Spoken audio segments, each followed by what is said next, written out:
Hello friends, welcome back to my YouTube channel. आप सभी का स्वागत है अपने परिवार में गुरुजी वर्ड 93 में। आज हम अपनी सीडीपी की अगली सीरीज यानी पावलव के बारे में व्याख्यात रूप में चर्चा करेंगे और इससे आने वाले जितने भी क्वेश्चन हैं एग्जाम पॉइंट ऑफ व्यू से सारे डाउट एक ही वीडियो में आपके क्लियर कराए जाएंगे। मैं आशा करता हूं आपको यह टॉपिक काफ़ी अच्छे से मैं समझा सकूं और आप अच्छे से समझ पाएँ। शुरू करते हैं पावलव के बारे में।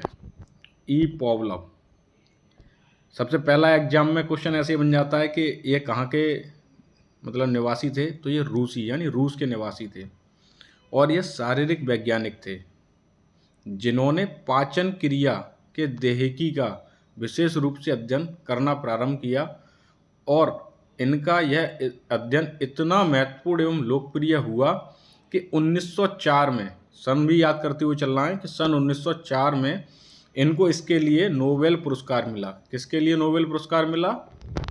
पाचन क्रिया के लिए, है ना। तो नोबेल पुरस्कार इनको मिला पाचन क्रिया के लिए। किस सन में मिला? सन भी बहुत मोस्ट इंपोर्टेंट है, सन भी याद रखनी है। सन 1904 में। कहाँ के वैज्ञानिक थे? रूस के। किसके बारे में बात कर रहे हैं हम? ई पावलोव के बारे में। ठीक है, यहाँ तक आपका सारा डाउट क्लियर हुआ होगा। आगे चलते हैं। पावलोव ने अपने सीखने के सिद्धांत का आधार किसको माना? अनुबंधन को। इन्होंने अनुबंधन को बहुत ज़्यादा महत्व दिया। अनुबंधन एक ऐसी प्रक्रिया है जिसके द्वारा उद्दीपन और अनुक्रिया के बीच एक सहचार स्थापित किया जाता है ना। पावलोव के सीखने के इस अनुबंधन सिद्धांत को ही यानी अनुबंधन का सिद्धांत किसने दिया? पावलोव ने। इसके जो अन्य नाम हैं क्लासिकी अनुबंधन सिद्धांत, प्रतिवादी अनुबंधन सिद्धांत, इसे अन्य इन नामों से भी जाना जाता है और एग्जाम में आपसे इन्हीं तरह तरह के नाम मतलब बदल कर आपसे पूछता है जिसमें लोग कंफ्यूज हो जाते हैं। अब आपको कंफ्यूज होने की ज़रूरत नहीं है, ठीक है। आगे चलते हैं।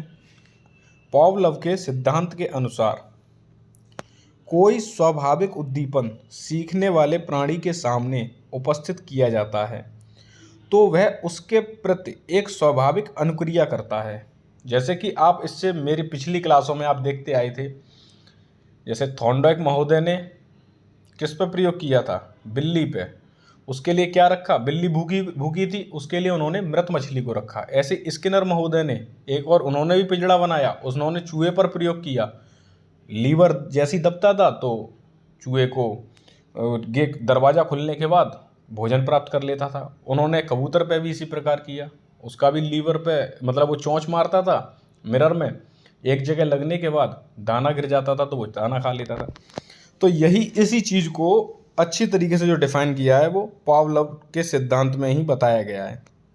जैसे एग्जाम्पल तौर पर आप समझिए, गर्म बर्तन को छूते ही हाथ खींच लेना, यानी यहाँ पे इसको मैं आपको अच्छे से डिफाइन करता हूँ। जैसे आपने देखा है कि बच्चा होता है जिसे अनुभव नहीं होता, वो अगर किसी चीज़ को एक बार टच कर लेता है तो आपने देखा है कि फिर वो उसे दोबारा टच नहीं करता, उसे पता चल जाता है कि इससे मैं जल रहा हूँ, है ना। भूखा होने पर भोजन देखकर मुंह में लार का आना, कुछ ऐसी अन्य क्रियाओं के उदाहरण हैं, है ना। पावलोव का जो एक्सपेरिमेंट था, उन्होंने अपना एक्सपेरिमेंट कुत्ते पर किया। इसको भी समझते हैं, उन्होंने कुत्ते पर जो एक्सपेरिमेंट किया।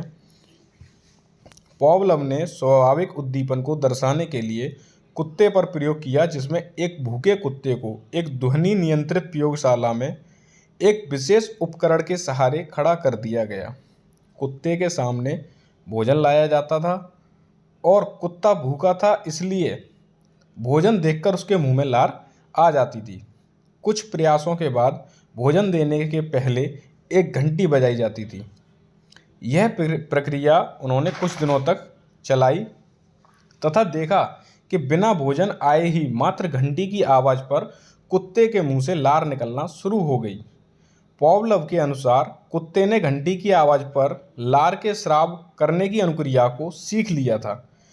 उनके अनुसार घंटी की आवाज़ तथा लार के स्राव के बीच एक नया सहचार कायम हुआ जिसे अनुबंधन की संज्ञा दी गई, यानी जिसे अनुबंधन कहा गया। यानी कुत्ते को ये मतलब ये पता चल गया कि अगर घंटी बजी है तो अब भोजन मेरे पास आने वाला है ना।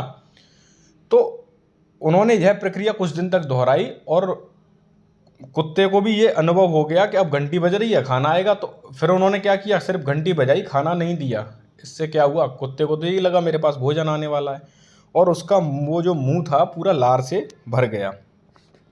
पावलोव ने अनुबंधित उद्दीपक घंटी की ध्वनि के साथ स्वाभाविक उद्दीपक भोजन से स्राव में वृद्धि होने को पुनर्बलन कहा। क्या कहा इसको? पुनर्बलन कहा। सीखने की इस क्रिया को पावलोव ने अनुबंधित सहज क्रिया कहा। अनुबंधित सहज क्रिया। आज के मनोवैज्ञानिक इसे शास्त्रीय अनुबंधन, यानी शास्त्रीय अनुबंधन, ये भी एग्जाम में पूछा जाता है, किसका है? पावलोव साहब का ही है। कहते हैं इस सिद्धांत के अनुसार सीखने के लिए उद्दीपक का होना आवश्यक नहीं होता। अनुबंधित उद्दीपक के प्रति भी अनुक्रिया होती है और अपने सही अर्थों में अनुबंधित उद्दीपक के प्रति जो अनुक्रिया होती है वही सीखना अर्थात अधिगम है। मनोविज्ञान इस प्रकार सीखने को अनुबंधित सीखना कहते हैं। ठीक है।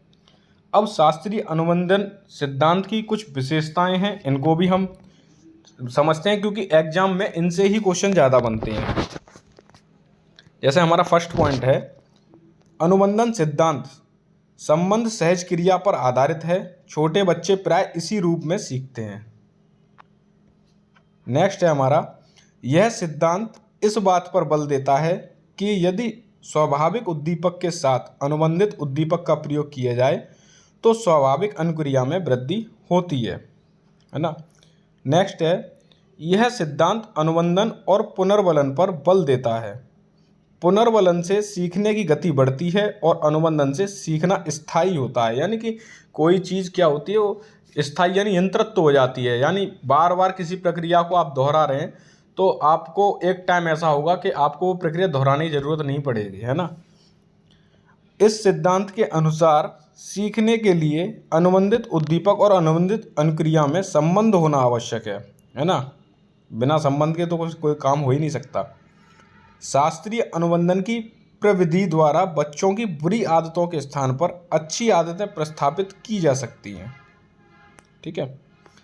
अब इस शास्त्रीय अनुबंधन सिद्धांत की हम कुछ कमियां भी देखते हैं। यह सिद्धांत पशुओं पर प्रयोग करके प्रतिपादित किया गया है और बालकों पर प्रयोग करके इसकी पुष्टि की गई है। अतः यह परिपक्व यानी मैच्योर्ड मनुष्यों की सीखने की प्रक्रिया पर पूर्ण रूप से लागू नहीं होता। एक तो इसकी ये कमी है। सेकंड, इस सिद्धांत में मनुष्य को एक जैविक मशीन माना गया है और उसके सीखने की प्रक्रिया को एक यांत्रिक प्रक्रिया माना गया है, इसलिए यह मनुष्य के चिंतन एवं तर्कपूर्ण सीखने की प्रक्रिया की व्याख्या नहीं करता। नेक्स्ट पॉइंट है, अनुबंधित अनुक्रिया द्वारा सीखना स्थायी नहीं होता। अनुबंधन की प्रक्रिया कुछ विशेष परिस्थितियों में ही होती है, जबकि सीखने की प्रक्रिया स्वाभाविक रूप से सदैव चलती रहती है ना। सीखना तो हमारा आजीवन चलता रहता है, इसमें तो कोई दो राय नहीं है। हम आगे जब अपनी और क्लासों में बात करेंगे तो इनके बारे में भी अच्छे तरीके से डिफाइन करेंगे, है ना। यह सिद्धांत मनुष्य के सीखने की प्रक्रिया की सही व्याख्या नहीं करता। अच्छा, इस अनुबंधन की शिक्षा में क्या उपयोगिता है, यानी शिक्षा में हम इसको कैसे यूज कर सकते हैं, उसके बारे में भी हम चर्चा करते हैं। यह सिद्धांत सीखने में क्रिया अनुबंधन और पुनर्बलन पर बल देता है ना। इससे सीखने की प्रक्रिया जो होती है प्रभावशाली हो जाती है, यानी अनुबंधन और पुनर्बलन पर यह बहुत बल देता है। नेक्स्ट है, यह सिद्धांत विषयों के शिक्षण में शिक्षण साधनों के प्रयोग और अनुशासन स्थापित करने में पुरस्कार एवं दंड के प्रयोग पर बल देता है। जबकि आप जब आगे एग्जाम वगैरह की प्रिपरेशन करेंगे तो आपको पता है सीडीपी में बच्चे को इम्पोर्टेंस बहुत दी जाती है, यानी आप बच्चे को दंड नहीं दे सकते किसी भी प्रकार का, लेकिन इनके इस प्रयोग में यानी अनुशासन स्थापित करने में पुरस्कार एवं दंड के प्रयोग पर बल देता है ना। इसलिए ये नेगेटिव थॉट में चला जाएगा। इस विधि से ऐसे विषयों को सरलता से पढ़ाया जा सकता है जिनमें बुद्धि, चिंतन एवं तर्क की आवश्यकता नहीं होती। शास्त्रीय अनुबंधन द्वारा बच्चों की बुरी आदतों को अच्छी आदतों में प्रतिस्थापित किया जा सकता है एवं भय आदि मानसिक रोगों को दूर किया जा सकता है। नेक्स्ट है, शास्त्रीय अनुबंधन द्वारा बच्चों का सामाजिकरण सरलता से किया जा सकता है। ठीक है, ये तो हमारा पूरा पावलोव के बारे में था, और इससे पहले मैं थॉर्नडाइक और स्किनर के बारे में पढ़ा चुका हूँ, जिसका मैं वीडियो आपको डिस्क्रिप्शन में डाल दूँगा। और अगर आपको पढ़ाया हुआ अच्छा लगा हो तो मेरे चैनल को सपोर्ट करें, और मैं ऐसी ही उम्दा और वीडियो बनाऊँगा जिससे कि आपका एग्ज़ाम क्लियर हो। और मैं पूरी कोशिश करूँगा कि मैं आपको पूरा ही कंटेंट एक एक वीडियो में, यानी जो 10-10, 12-12 मिनट की जो मैं वीडियो बना रहा हूँ, इसमें एक ही वीडियो में सारा कंटेंट अवेलेबल करूँ। धन्यवाद।